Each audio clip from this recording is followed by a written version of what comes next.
Dale.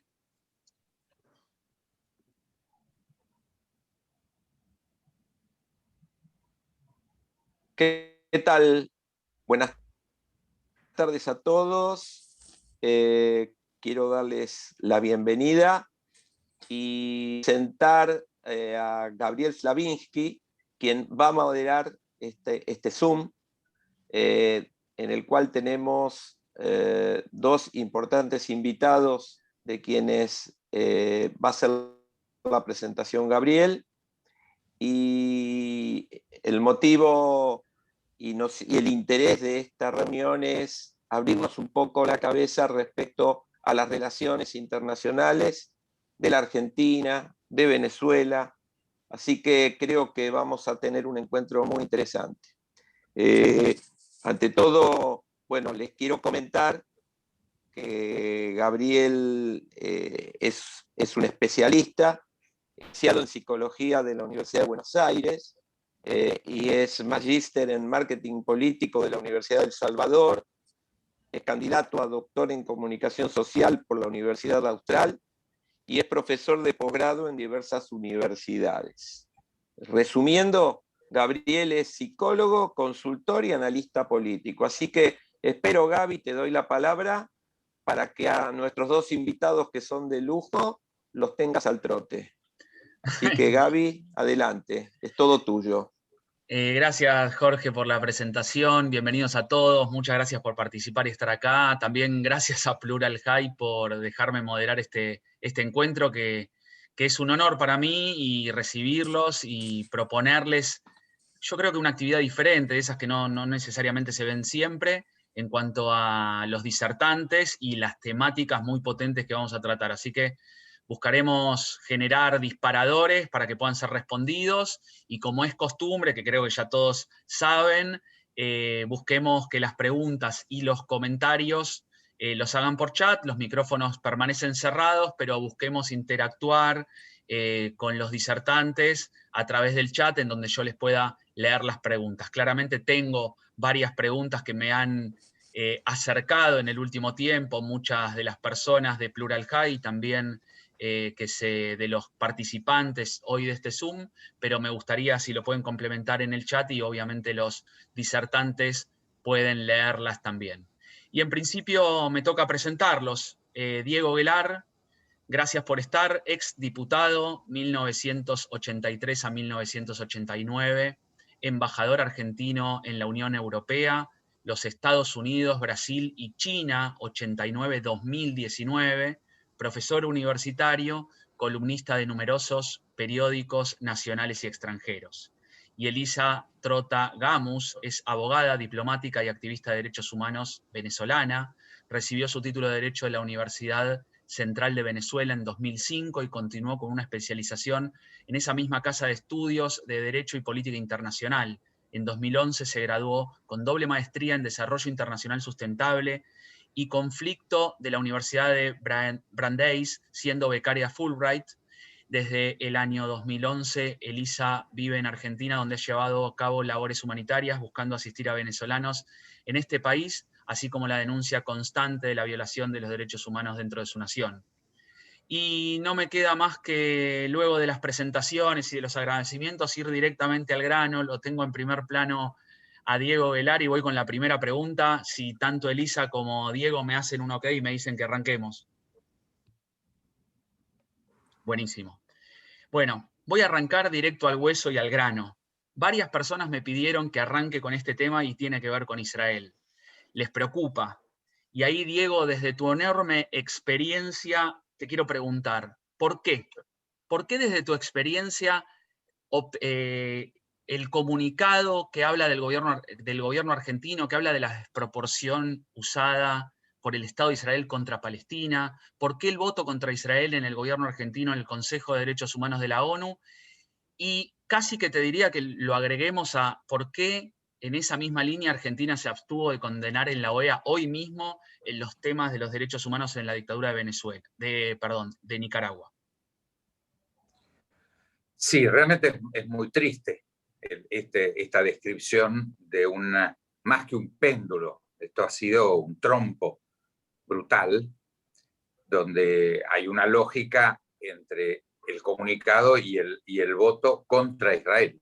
La posición tradicional de Argentina durante 74 años en relación al tema de Israel era un voto de abstención.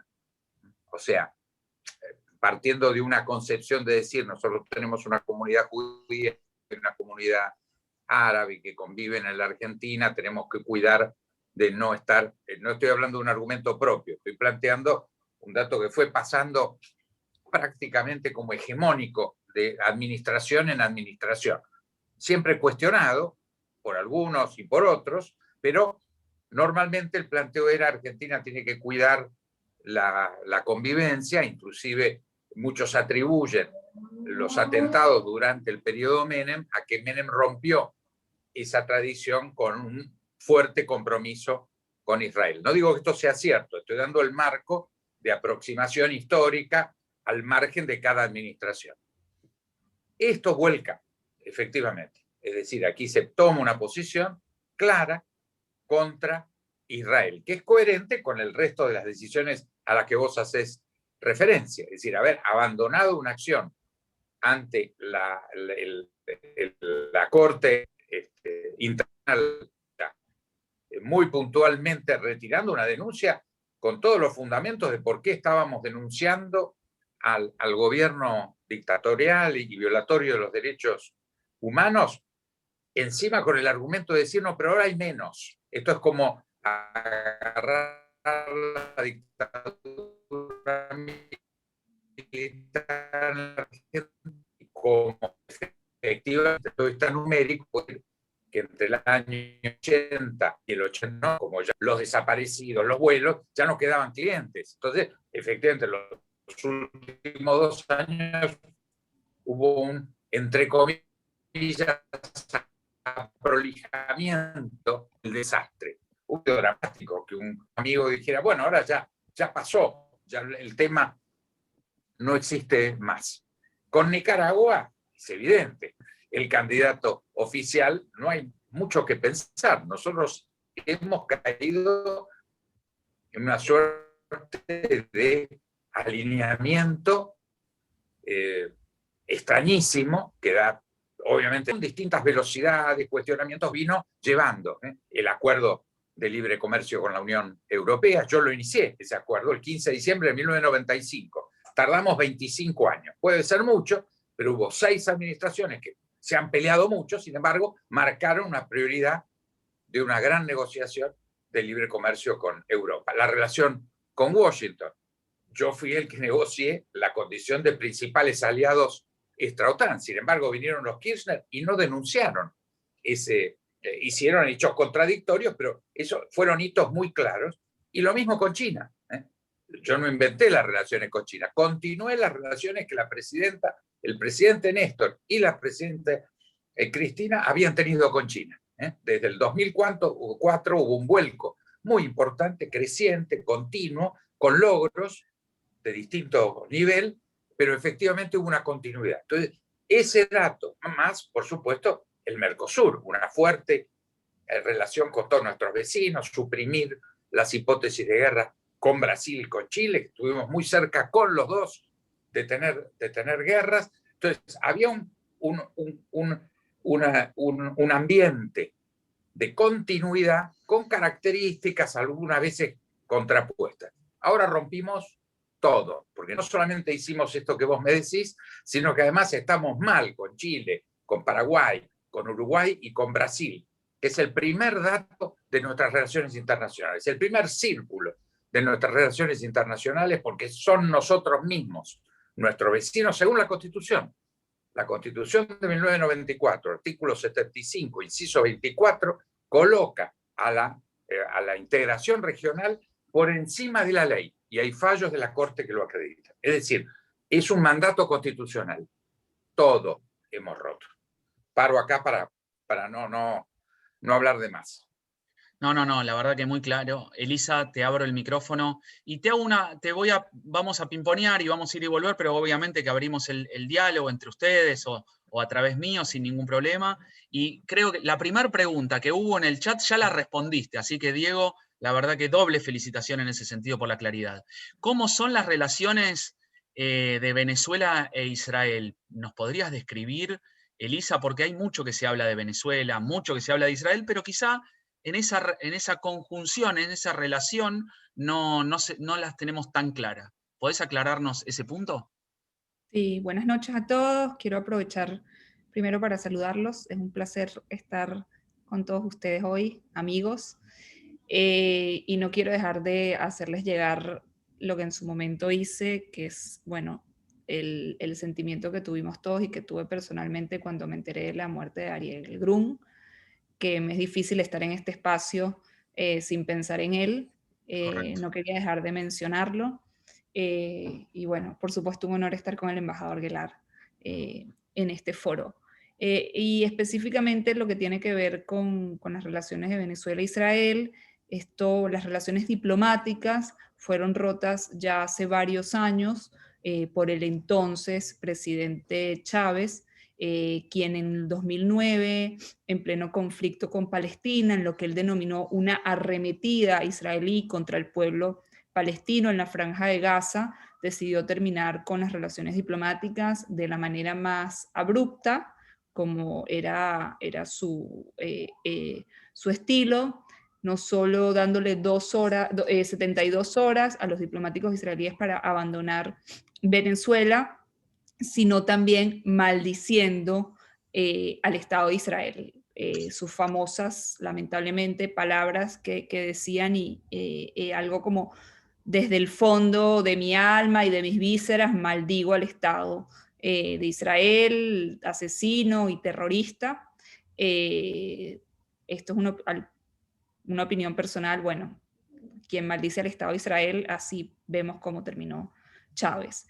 Esto evidentemente fue muy lamentable para los venezolanos en general, que siempre han tenido un excelente vínculo con el Estado de Israel, pero se ha hecho notar que desde el principio el chavismo ha sido profundamente antisemita. Posterior a ello se siguieron una serie de actos antisemitas en Venezuela, para nosotros inéditos hasta el momento, pero sí vale destacar que desde el gobierno interino, el gobierno del presidente Juan Guaidó, al cual represento en Argentina, hemos intentado restablecer las relaciones diplomáticas con Israel, con un reconocimiento, por supuesto, pleno. Tenemos nombrado un embajador, el rabino Pinchas Brenner, en Israel, y hay un contacto con el cual esperamos lograr muy pronto poder restablecer plenamente estas relaciones.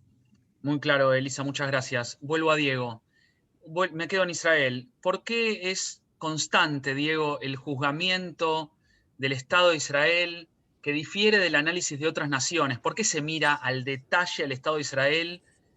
Casi que te diría que no es una crítica, sino que es una descripción de lo que sucede en comparación con otros países que ni se sabe ni siquiera dónde están en el mapa, te podría decir, pero es como que al dedillo puntualizamos en lo que hace, no hace el Estado de Israel, y sobre todo casi parece una costumbre argentina. ¿Por qué nos pasa esto? En la Argentina ha habido una tradición de plantear, lo pongo entre comillas, al argumento antisemita, de decir: yo no soy antijudío ni anti-israelí, soy antisionista, identificando el sionismo como el mal. Por supuesto que eso es ridículo, es una dimensión que no existe, no hubiera existido Israel sin el movimiento sionista, sin el concepto de la aliá, del retorno, del origen en la milenaria Israel. Por lo tanto, ya esa es una definición falsa, pero muy generalizada en gente que no lo analiza. O sea, es que el antisemitismo es un sentimiento que se caracteriza por su irracionalidad, no por su capacidad de argumentarse.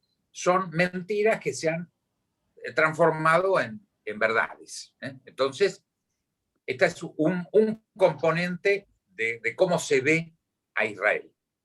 El segundo elemento es muy claramente una definición por muchísima gente que Israel es un país lleno de gente inteligente, pero instrumentalizado por Estados Unidos para ocupar Medio Oriente, y que la víctima es el pueblo palestino.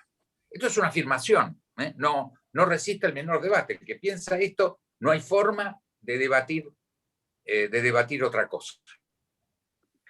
Esto marca mucho porque efectivamente es una zona de conflicto. Nacieron dos naciones en 1948.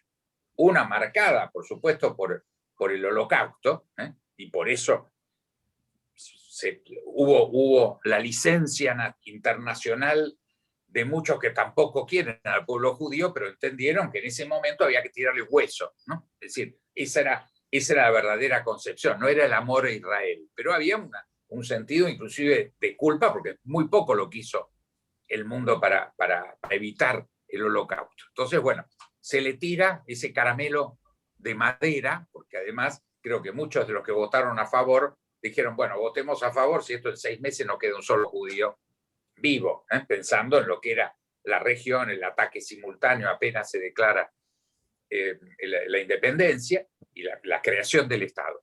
Pero hay una realidad, que hay un pueblo palestino, una minoría, además de gran capacitación, que tiene componentes desde extremos a enormemente cultivados y trabajadores, muy, yo diría, repudiado y atacado por los otros países árabes, que eran las minorías palestinas, lo pasan muy mal en el mundo árabe. Se critica mucho a Israel, pero matan mucho más palestinos, sus hermanos árabes, que Israel. Ojalá el pueblo palestino, y lo digo con simpatía, porque yo creo que una nación, al margen de lo que ocurra hacia adelante, que en algún momento va a ser una gran nación. Yo estoy convencido que la historia de Israel es una gran historia, y finalmente Palestina y el pueblo palestino va a ser, no sé si va a llevar 100 años, no lo estoy planteando como un hecho inmediato, pero que finalmente el eje de una reorganización de todo el Mediano Oriente va a ser esa aparición de los dos estados que tendrían que haber nacido en 1948. Todo esto en la Argentina se ve a la luz del prejuicio. Y esto, y acá cierro, hay que entender el prejuicio para entender que de un prejuicio muy fuerte se mira mucho y se emiten juicios de valor. Tomo esta afirmación que haces y que nombraste el concepto de eje para hacerles una pregunta a los dos. Arranca el que quiere. ¿Hay un eje Venezuela, Rusia, Irán, China, Argentina? ¿Existe ese plan, hablando de ejes geopolíticamente existentes? Elisa, si querés, así no monopolizo. Gracias. Sí, yo me permito, en principio, referirme evidentemente a lo que tiene que ver con la vinculación de Venezuela o del régimen de Venezuela con aliados internacionales de terrorismo, como han sido Irán y Hezbollah, como el ELN, como es la disidencia de la FARC, y específicamente con lo que tiene que ver justamente con Rusia e Irán. Yo diría que hoy el régimen venezolano se mantiene en el poder en gran parte por el apoyo económico y armamentístico y militar de estos dos países. Solo retrotrayéndonos al 2020, las relaciones entre el régimen de Maduro e Irán tomaron un reimpulso, específicamente con lo que tienen que ver con los vuelos de Mahaman Air, que es la segunda línea aérea más importante de Irán. Fueron decenas de vuelos realizados durante este año, estoy hablando además en pleno año de la pandemia, vuelos directos entre Teherán y Caracas.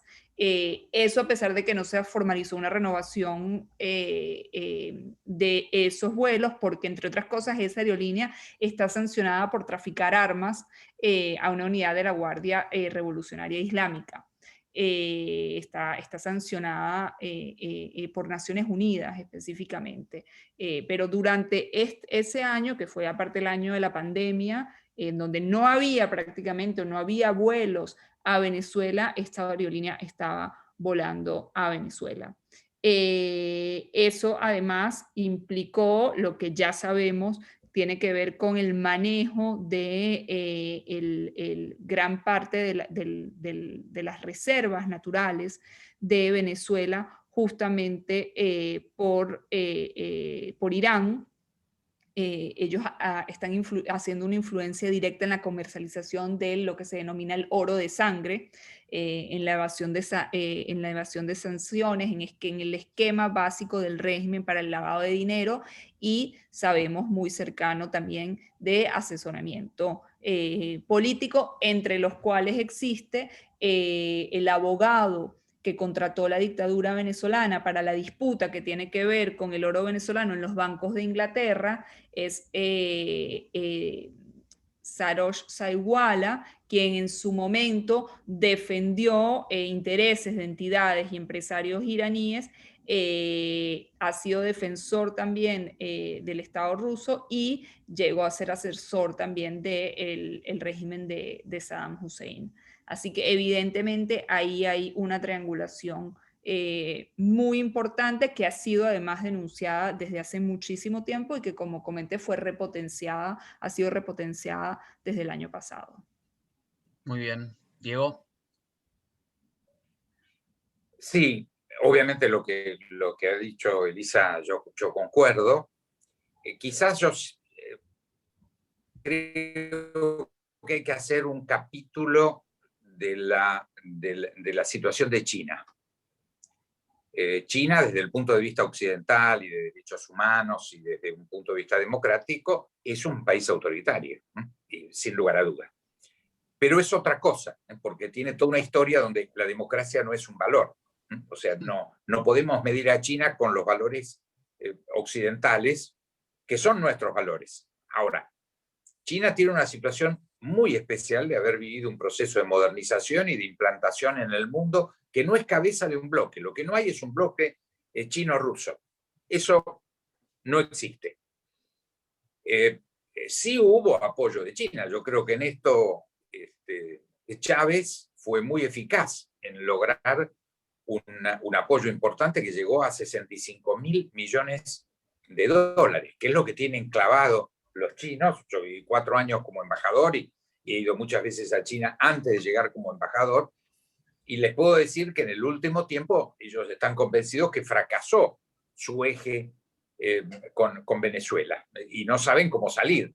A un régimen que es autocrático no se le puede pedir que asuma la bandera de elecciones libres, ¿no? Para ellos no existe esa bandera. Entonces están en una suerte de trampa, pero claramente no se lo pueden bloquear en la actitud rusa, por ejemplo, que sí juega un papel, y yo estoy seguro que en la mesa con Estados Unidos tienen ahí un paquete de decir, bueno, a ver, soltarle la mano a Maduro vale tanto y no se llega al precio para que le suelte la mano.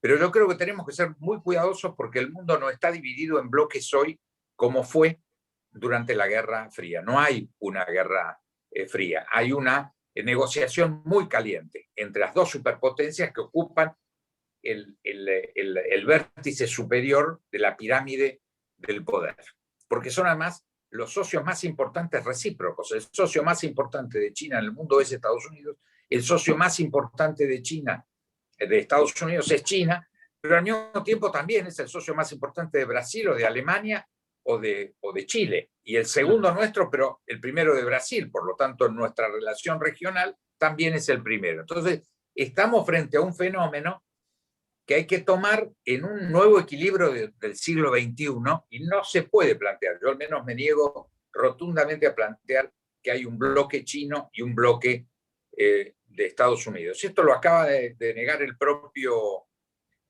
presidente Biden ayer, cuando en una declaración claramente dijo, no hay Guerra Fría, la Guerra Fría es un episodio del siglo XX, tuvo como partícipes a Estados Unidos y la Unión Soviética, gana Estados Unidos. Por lo tanto, es muy malo nombrar con el mismo nombre situaciones muy diferentes en términos temporales, de contenidos, etc. Entonces, es un proceso que es más complejo, ¿no? Yo creo que hay una lista de autocracias claras que tienen una vinculación especial, recién lo decía Elisa, y coincido plenamente que existe ese clima de solidaridad autocrático, sin lugar a dudas.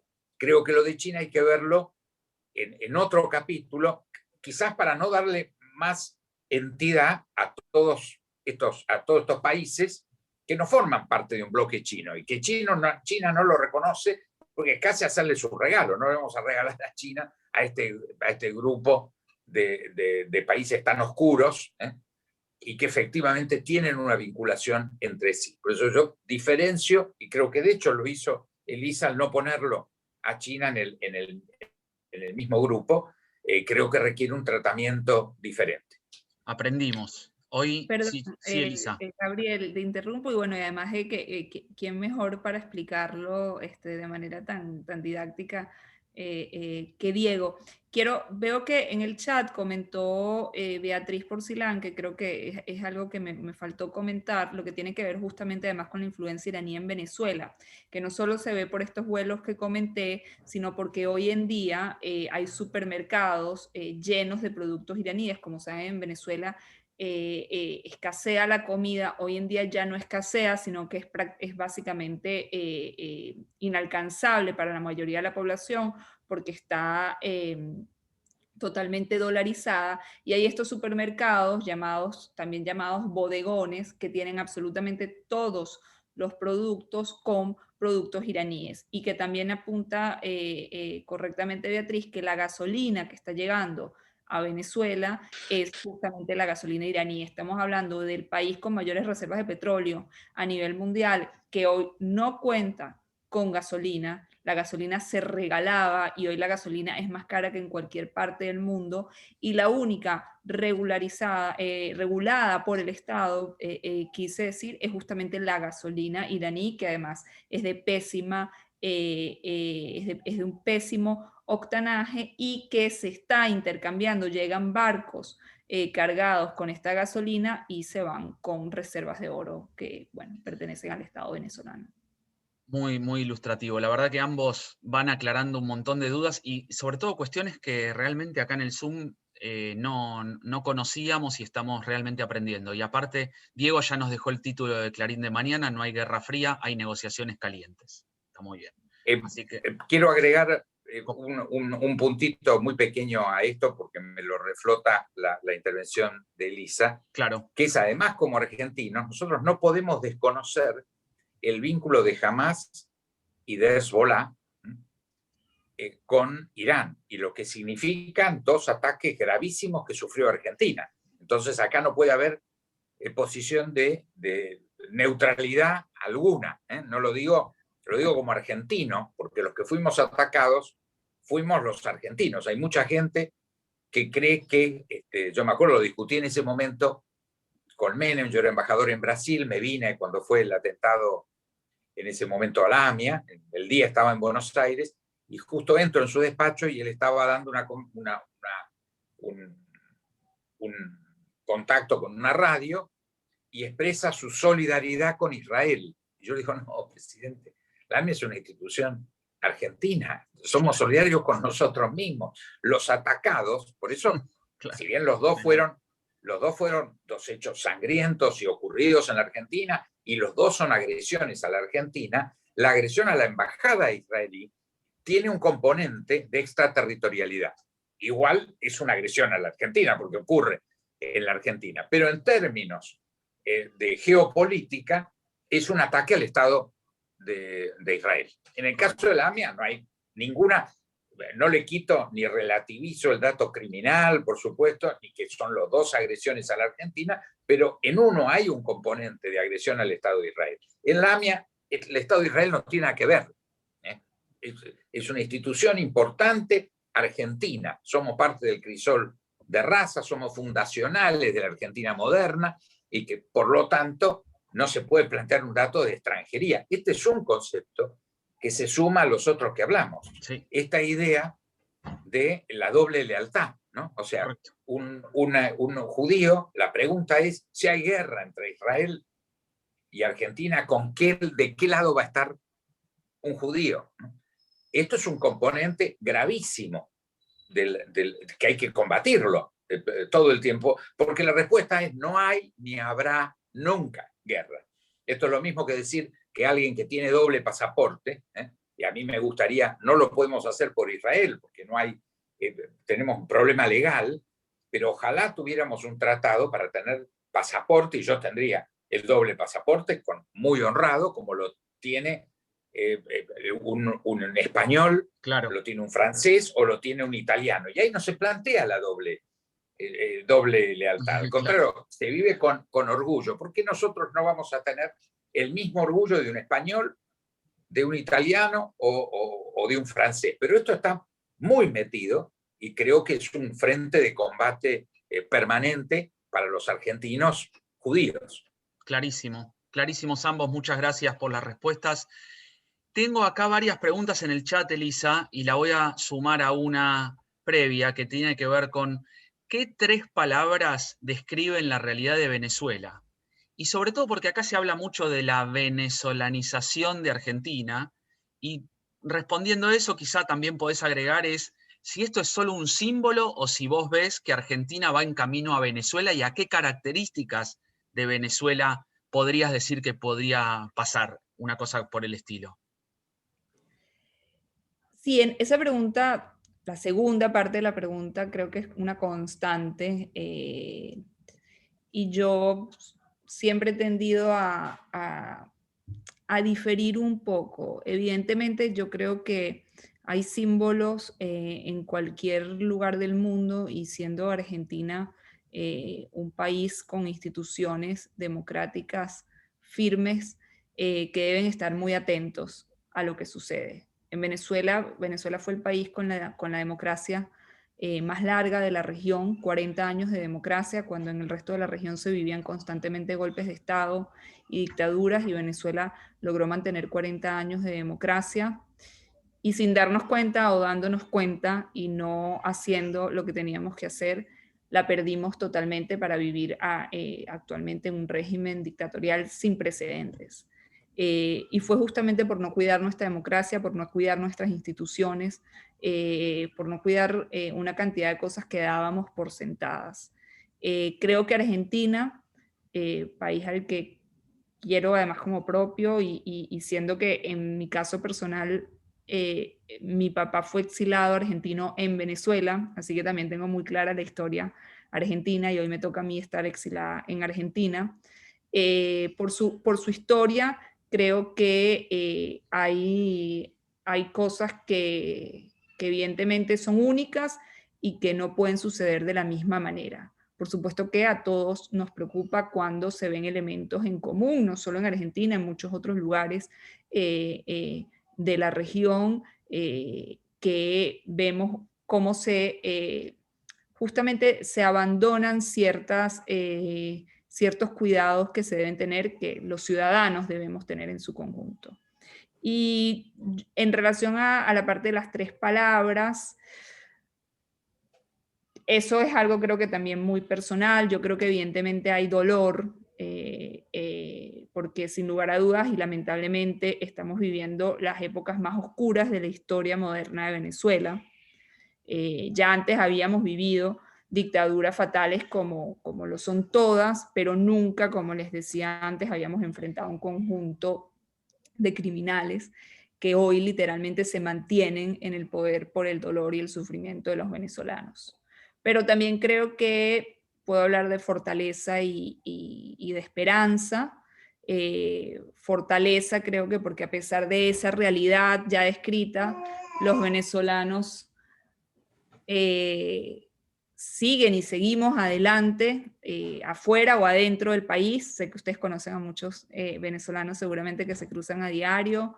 Protestamos, gritamos así nos quieran callar, seguimos andando a pesar de todo, porque sabemos además que es la única forma de rescatar nuestra libertad.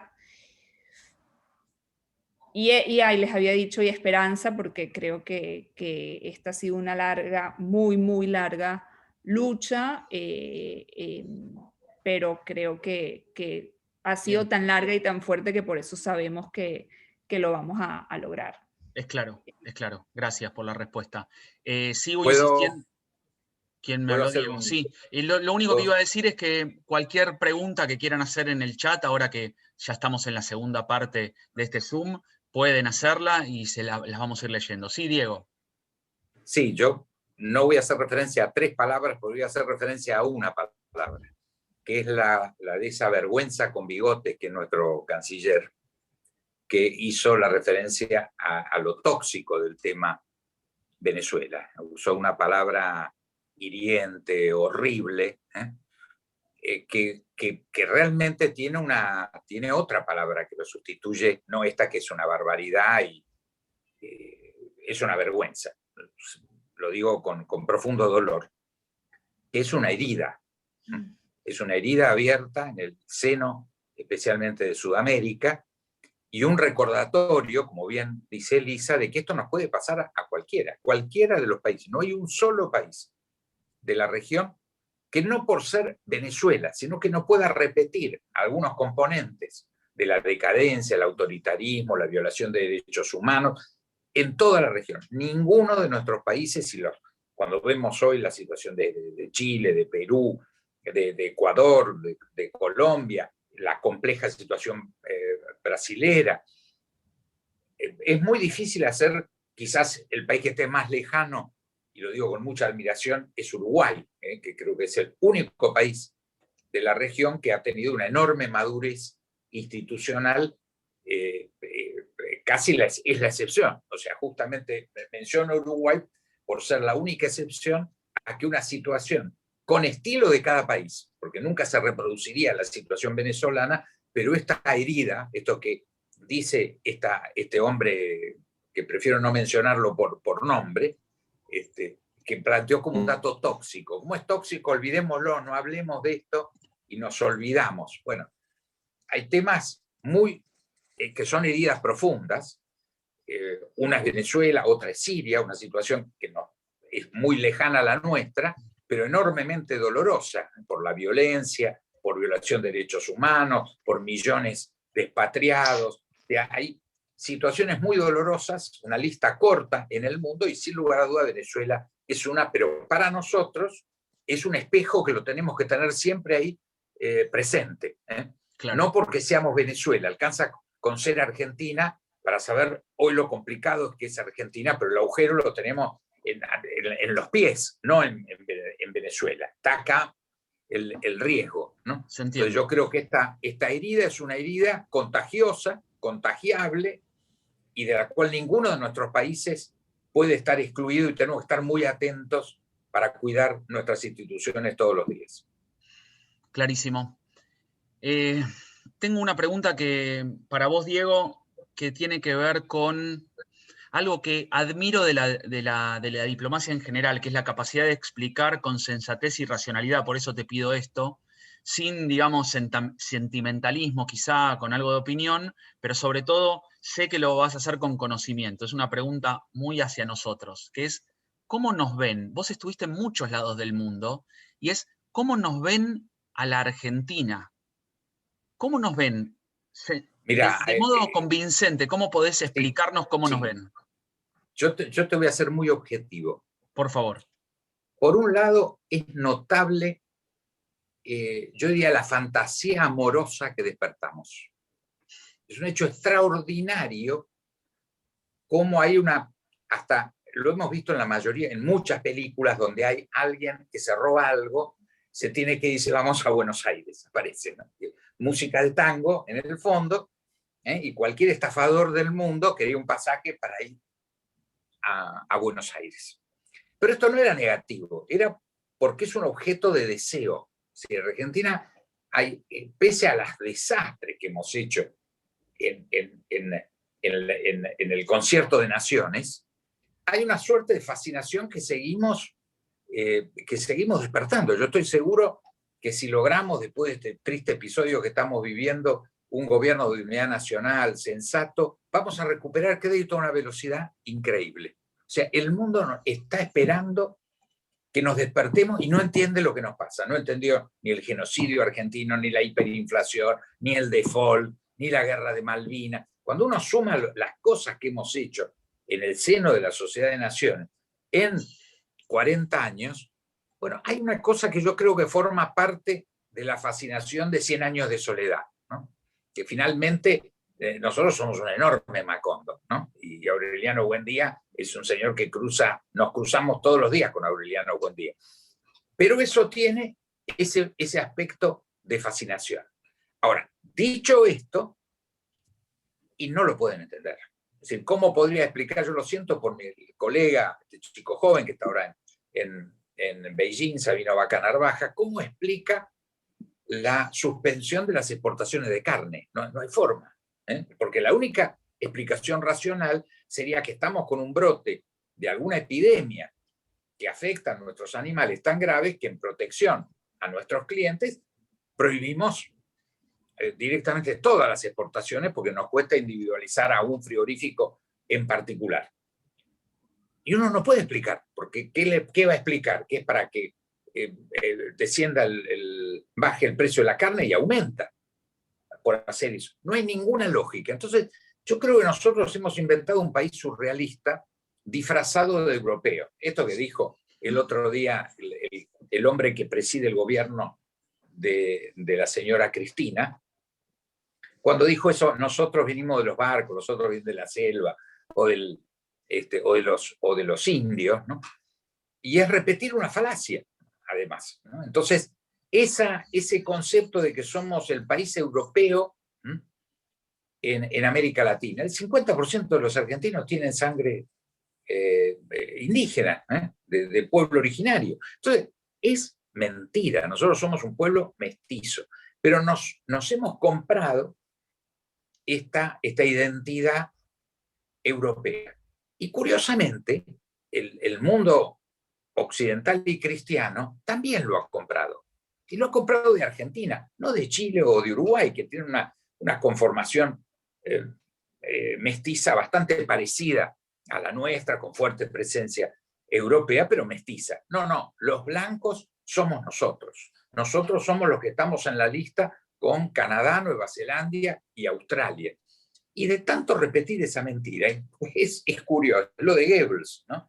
Que de alguna forma ha aprendido y la gente dice, no, esto en algún momento tienen que reaccionar, porque al final son, entre comillas, los blancos de los sudacas. Entonces, es muy curioso esto, porque tiene este doble componente de yin y yang, de opuestos que se dan juntos, y ahí estamos.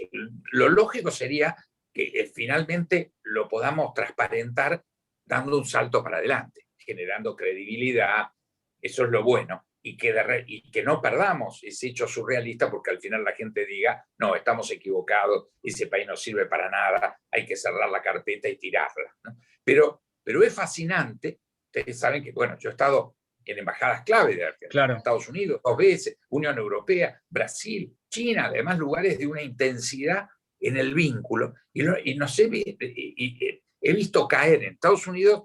Fui embajador con Menem ante Clinton, y ahí yo tenía el tratamiento como si fuera alemán o inglés, en términos de grupo de pertenencia de embajador. No era por mí, era porque representaba Argentina. Claro. Y después me tocó ser representante de Duhalde, y ahí estábamos fuera del mapa. Era un embajador sin país, con 2 años de diferencia, ¿no? Entonces, es una situación muy surrealista, muy mágica. Nosotros no creemos que los países mágicos son Colombia, Cuba, Venezuela, los países centroamericanos. No nos identificamos con esa cosa curiosa, surrealista, muy contradictoria, y nos queremos leer como los civilizados. Eso seguro que no somos. Nos llenaste de títulos, Diego, con un poquito de crueldad verdadera. Gracias, Diego, muy, muy bien. Elisa, acá Luis Irlich en el chat te hace una consulta, que es cierto que la Universidad Central de Venezuela, que fue modelo de América, hoy está abandonada. Una pregunta puntual. Es cierto que toda Venezuela está abandonada. Lamentablemente esa es la respuesta más corta y más concreta que puedo dar. Sí, es mi casa de estudio, además, una casa de estudio que fue nombrada Patrimonio Cultural de la Humanidad por la UNESCO, totalmente abandonada como lo está el país. Y no quiero dejar de referirme, Gabriel, y disculpa, aunque la pregunta no fue hecha hacia mí, en relación a cómo se ve Argentina, bueno, para el resto del mundo. de alguna manera me causó gracia porque recordé una anécdota con un exfuncionario argentino que fue funcionario en el gobierno pasado. Yo lo conocía desde hace mucho tiempo y él venía a estar más de 20 años afuera en Washington y estuvo específicamente en la provincia de Buenos Aires. Y un día me fui a reunir con él y le pregunté cómo se estaba sintiendo. Me dijo que bueno, que él evidentemente por su trabajo había estado en muchísimas partes de la región, en muchísimas partes del mundo, pero que la provincia de Buenos Aires le parecía Macondo. Y yo creo que es tal cual, y además quiero decir que es tal cual, y por eso tal vez los venezolanos nos sentimos también aquí. Y no tiene que ver con un régimen, no tiene que ver con el autoritarismo, tiene que ver con la forma de vida.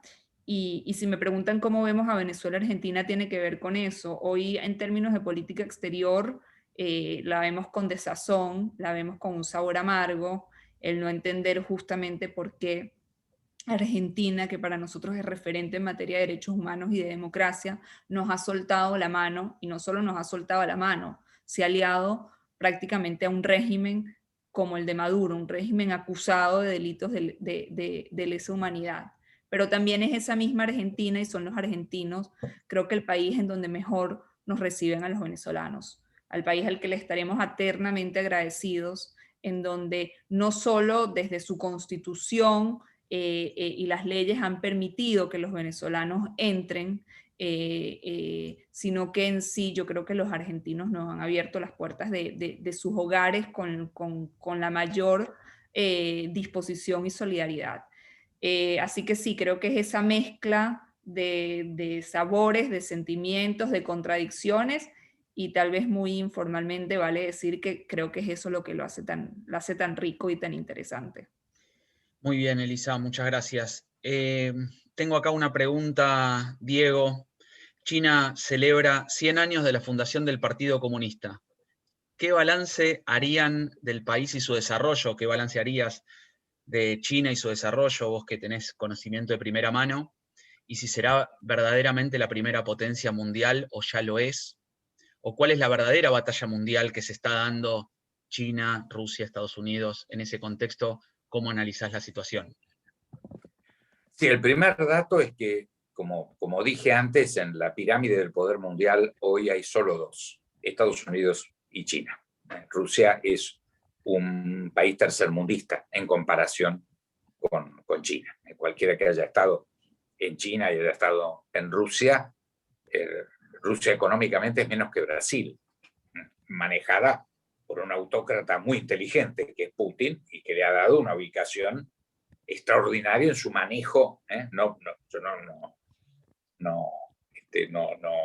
no comulgo con Putin, pero en relación a la situación en la que estaba Rusia cuando asume Putin, la coloca en el mapa y actúa como una superpotencia que no es.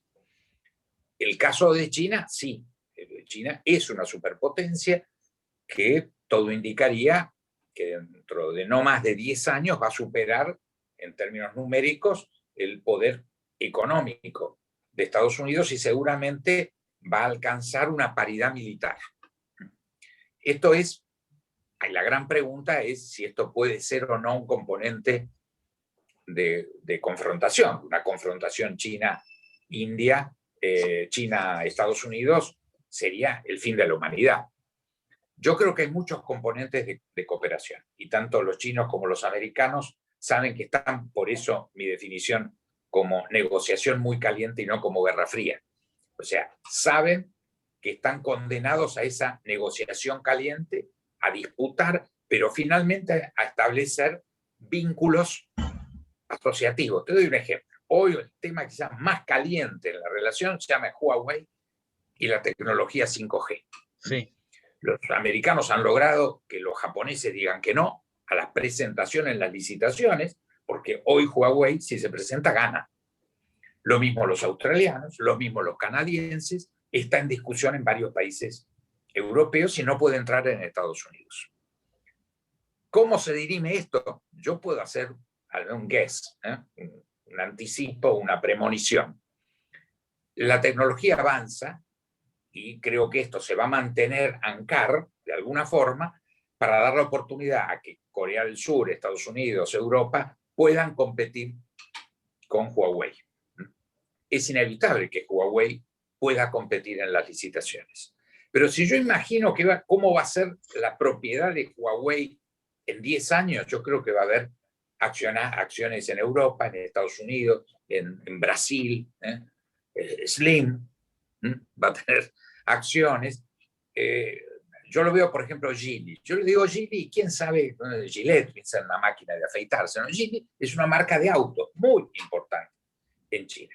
Hizo una experiencia externa. Compró el 100% de Volvo. Volvo es un auto chino hoy, al 100%. No es un auto sueco. Es un auto propiedad de Geely. Pero Geely aprendió de esa experiencia. Entonces, ¿qué hizo? 10 años después de comprar Volvo, el año pasado, se transforma en el primer accionista privado de Mercedes-Benz. Mercedes-Benz, el primer accionista individual, tiene el 10%. Las tenencias accionarias están muy parcializadas en Mercedes-Benz, así que el mayor accionista de Mercedes-Benz es una compañía Geely y nadie sabe qué carajo es Geely. Es China. Entonces, esto hay miles, hay 160 bodegas en Bordeaux que son chinas. Además de muchas bodegas francesas que están instaladas en China. El 40% de las reservas del Banco Central chino son bonos del Tesoro norteamericano. 40%. Uno diría, si salen a vender, esos bonos destruyen la economía del dólar, pero se pegan un tiro en el pie, para no decir otro lugar más sensible. Claro. Entonces, la interrelación tiende a que yo creo que la proyección del siglo XXI, a diferencia del siglo XX, que fueron 3 guerras mundiales, la primera, la segunda y la tercera, que fue la verdadera Guerra Fría, en este caso, esta paridad y esta interrelación que existe muy fuerte entre los dos países va a tender a que finalmente, más allá de las tensiones, se va a ir resolviendo por el principio asociativo y no por el de bloques y no por el de confrontación. Por eso hay que estar muy atentos a no comprarse el idioma. Yo he sido director de La Razón, tengo idioma periodístico, pero en esto hay que ser muy cuidadoso de no comprarse lo periodístico, que es en cualquier momento salen a los tiros. No hay tiros. Hay tensiones y la tendencia, acaban de reunirse hace un mes en el campo medioambiental, una reunión muy importante que hubo en Corea del Sur, acordando una metodología común, porque el dato de preservación del medio ambiente solamente se puede hacer en acuerdo entre China y Rusia, que solo representan el 43% de todos los gases de efecto invernadero. O sea, claro, es imprescindible para la supervivencia de China y de Estados Unidos tener puntos de cooperación muy intensa en los temas centrales. Yo creo que esa es la tendencia, que detrás de lo periodístico, que es por supuesto el enfrentamiento, que uno diga una palabrita que no le gusta, amenazas cruzadas, en todo esto hay una tendencia fuerte y verificable a la consolidación de este concepto asociativo, lo que es extraordinario porque nos da, pensemos que hoy la generación de mis nietos va a vivir todo el siglo como generación, va a pasar todo el siglo XXI. Y lo más probable es que no vean una guerra mundial. Los que le ocurrió eso, por excepción, porque en el siglo XX era excepcional que alguien pudiera atravesar todo el siglo XX. Hoy ya vamos a tener casi una regla. Mi nieto Lolo, de 6 años, seguramente va a estar vivo al fin de este siglo. Claro. Y espero que vivo y sano. Ahora, él no va a ver lo que vio excepcionalmente un Lolo en 1920, de ver 3 guerras mundiales. Creo que esto es una enorme perspectiva muy positiva para el mundo. Claro.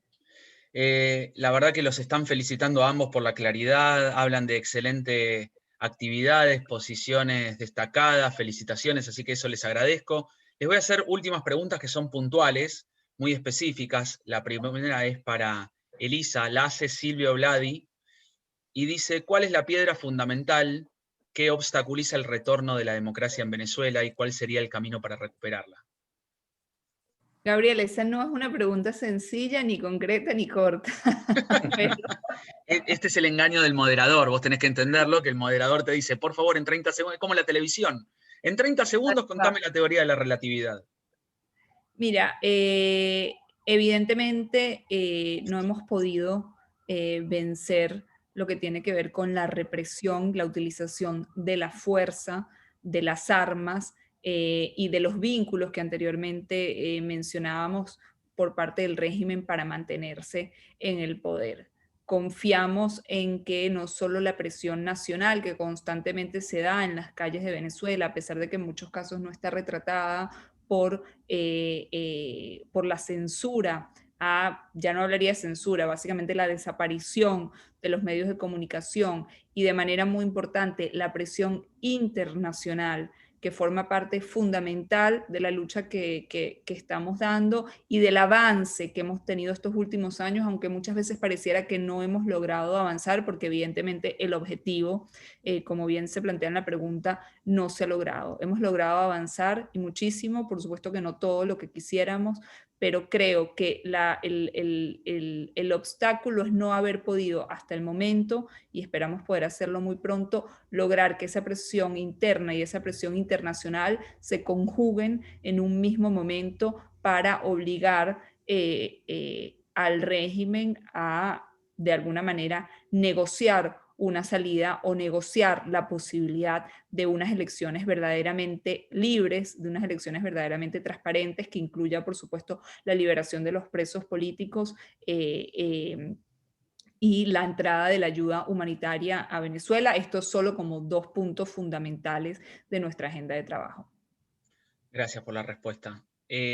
Alberto Indig pregunta, Diego, para Diego, si considerás que la causa penal iniciada por la denuncia del fiscal Nisman es preocupante para algunas autoridades del actual gobierno. Mira, yo creo que el hecho es tremendo, es otra de las heridas que tenemos producto de los atentados, y mi percepción personal en esto es que Nisman no fue víctima de un ataque de fuerzas de seguridad argentina. Por supuesto, estoy convencido que fue asesinado, pero en mi comprensión fue un ataque de los servicios iraníes, que supieron entender la oportunidad que tenían por el conflicto inmediato entre Nisman y el gobierno, por otros acuerdos del gobierno de Cristina con Irán. Nunca pudieron expresar esto. El propio gobierno de Cristina estuvo en la trampa. Estamos hablando del memorándum, etcétera, y hubo acuerdos non santos, secretos, del cual puedo poner imaginación, pero no tengo pruebas. Pero ese eje fuertemente existió, como existe hoy entre Caracas e Irán, existió entre el gobierno de Cristina e Irán también. Por eso nunca se pudo sacar, tuvo que tratar de defender el suicidio, porque si no era suicidio, era asesinato por parte del gobierno argentino. Y ellos no podían decir, no fui yo, fueron estos otros. Yo creo que esto está presente, creo que de ninguna forma hay que olvidarlo. Es una víctima más de los atentados que ocurrieron antes, y que desde ya hay que mantenerlo vivo en la memoria y no cejar en que tiene que ser esclarecido la verdad de ese atentado que, insisto, de ninguna forma fue un suicidio. No hay ningún dato que permita realmente sacar como conclusión el suicidio. Estamos frente a un asesinato y un dato muy grave. Yo creo en la historia y creo que finalmente estas cosas hoy no se las traga la historia. En otros siglos es posible que hay muchos hechos que se tragan la historia. Acá no se traga esto. No nos vamos a tragar que hay varios miles de argentinos que se murieron por no aceptar el ofrecimiento de la vacuna Pfizer, aunque esta ministra diga que es una obsesión con Pfizer. No, si le hubieran dicho no a un ofrecimiento de 13 millones de vacunas chinas o rusas o inglesas, estaríamos frente a exactamente lo mismo. Ese primer millón que tendrían que haber llegado en diciembre y 7 millones que tendrían que haber llegado hasta ahora representan la vida de miles de argentinos. Eso es delito de lesa humanidad. Yo creo que tampoco va a quedar olvidado ahora porque lleguen vacunas. Es muy grave lo que pasó. Todas estas cosas al final, yo estoy seguro y tengo fe que van a salir a la luz, igual que no tengo la menor duda de mi homenaje a través de Elisa a todo el pueblo venezolano, que estoy seguro que va a recuperar su libertad. Diego, Elisa, voy hacia las preguntas finales. Si me lo van a permitir, van a ser de índole personal. Ustedes se arreglan con la última pregunta cada uno. Pero no sin antes decirle a todos que la verdad que se admiran los temas tratados acá, porque no son temas quizás de los más habituales en un Zoom. Creo que hay que destacar y reconocer la valentía tanto de Diego como de Elisa de exponer con sinceridad y crudeza las cosas que vienen diciendo, y también a Plural High por la organización, porque sinceramente tratar este tipo de conflictos o tratar de mirar un poco más en perspectiva siempre me parece que es bienvenido, pero que en algún sentido muestra cierta valentía y que me parece que hay que destacarlo. Así que con ese pequeño comentario y felicitándolos porque hay un montón de comentarios de saludos y reconocimientos, les hago una última pregunta a cada uno. Arranca el que quiere. Creo que arranca Elisa Sierra Diego, y es: ¿cuál es su lucha? ¿Por qué luchan? ¿Cuál es su deseo? ¿Por qué hacen lo que hacen? Quizás es un poco más personal, quizás lo saco de lo que habitualmente les preguntan, que tiene que ver con cuestiones más puntuales o de su labor profesional. Pero en este caso es ¿por qué lo hacen? ¿Para qué lo hacen? ¿Cuál es su misión? Así que, Elisa, te lo dejo a vos primero, después a Diego, salvo que le pases la pelota y eso ya es decisión de ustedes. Gracias, Gabriel. Bueno, aprovecho para saludarlos nuevamente a todos. De verdad, un placer estar en esta actividad y siempre colaborar con Plural High. Creo que mi lucha evidentemente tiene que ver con la recuperación de mi país.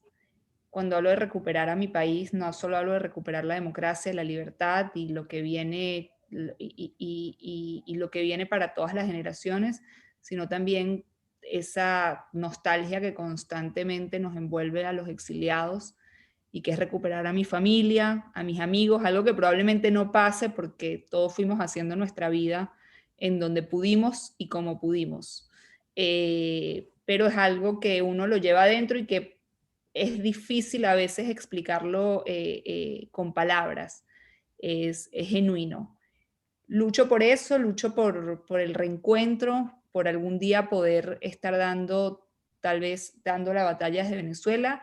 Hoy a nivel personal les cuento que tengo un bebé de 3 meses, así que lucho por él. Qué lindo. Por León.